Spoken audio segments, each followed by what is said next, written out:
நெப்போலியனுடைய மகன் தனுஷ் அண்ட் அக்ஷயா 2 பேரும் அவங்களுடைய முதலாம் ஆண்டு திருமண நாளை கொண்டாடிருக்காங்க.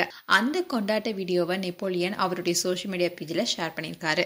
தமிழ் சினிமாவில் மூத்த நட்சத்திரமாகவும் முன்னாள் நாடாளுமன்ற உறுப்பினரான நடிகர் நெப்போலியனுடைய மகன் தான் தனுஷ் தசை சிதைவு நோயால பாதிக்கப்பட்டு இருப்பதனால அவருடைய சிகிச்சைக்காகவே நெப்போலியன் அவருடைய குடும்பத்தோட அமெரிக்காலவே தங்கிட்டாரு.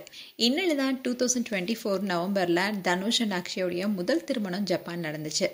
அந்த விழால பல நடிகைகள் கலந்துக்கிட்டாங்க. அதோட திருமணத்தப்போ நடிகர் நெப்போலியன் கண் கலங்கி அழுதாரு.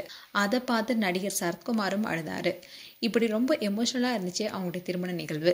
இவங்களுடைய திருமண நிகழ்வுல ஹல்தி, மெஹந்தி, சங்கீத் போன்ற பாரம்பரிய நிகழ்வுகளும் முதல் திருமணத்துல இடம்பெற்றிருந்தது. அதே மாதிரி அமெரிக்கா முறைப்படி 2வது முறையா இவங்க 2 பேருக்கும் திருமணம் நடத்தி வச்சாரு நெப்போலியன். தனுஷுக்கு திருமண ஏற்பாடு பண்ணும் போதே பலரும் பலவிதமா பேசினாங்க. அதாவது நெப்போலியனுடைய பணபலம் தான் அக்ஷயா திருமணத்துக்கு ஒத்துக்கண்டாங்கன்னு பலரும் சொன்னாங்க. ஆனா அதை எல்லாத்தையுமே முறியடிச்சு தனுஷ் அண்ட் அக்ஷயா 2 பேரும் இப்ப சந்தோஷமா வாழ்ந்துட்டு வராங்க. அண்ட் ரீசெண்டா கூட தல தீபாவளியை 2 பேரும் சேர்ந்து கொண்டாடி இருந்தாங்க. அந்த வீடியோவை கூட நெப்போலியன் ஷேர் பண்ணியிருந்தாரு. இந்நிலையில் தான் முதலாம் ஆண்டு திருமண விழாவையும் கொண்டாடி இருக்காங்க. அதுல குடும்பத்தினர் பலரும் கலந்துக்கிட்டு அவங்களுக்கு வாழ்த்துக்களை சொல்லியிருக்காங்க. இந்த மகிழ்ச்சியான தருணத்தை நெப்போலியன் அவர்கள் ஷேர் பண்ணியிருக்காரு. மேலும் தனுஷ் அண்ட் அக்ஷயாவுக்கு எங்களுடைய வாழ்த்துக்கள். உங்களுடைய வாழ்த்துக்களை கமெண்ட் செக்ஷன் சொல்லுங்க. இது போன்ற வீடியோஸை பார்க்க நியூஸ் தமிழ் கிளிட்ஸ் சேனலை சப்ஸ்கிரைப் பண்ணுங்க. மறக்காம நோட்டிபிகேஷன் பட்டனை கிளிக் பண்ணுங்க.